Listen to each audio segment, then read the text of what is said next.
ଯଦି ଲାଭ ସ୍ଥାନରେ ମିଥୁନ ରାଶି ଆସେ, ଲାଭ ସ୍ଥାନରେ ମିଥୁନ ରାଶି କେତେବେଳେ ଆସିବ ନା ଯେତେବେଳେ ସିଂହ ଲଗ୍ନର କୁଣ୍ଡଳୀ ହବ ସେତେବେଳେ ଲାଭ ସ୍ଥାନରେ ମିଥୁନ ରାଶି ଆସିବ।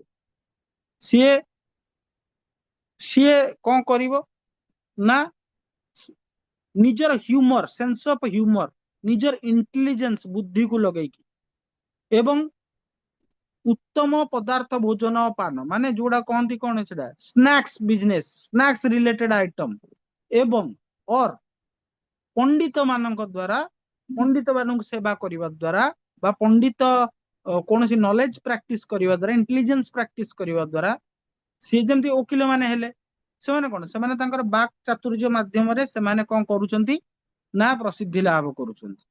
ନିୟମକୁ ଜାଣି, ଲକୁ ଜାଣି ସେମାନେ କରୁଛନ୍ତି। ତେଣୁ ସେଇ ଜିନିଷ ଯଦି ସେମାନେ କରନ୍ତି ତାହେଲେ ସେମାନଙ୍କର ଅଧିକା ଲାଭ ହୁଏ।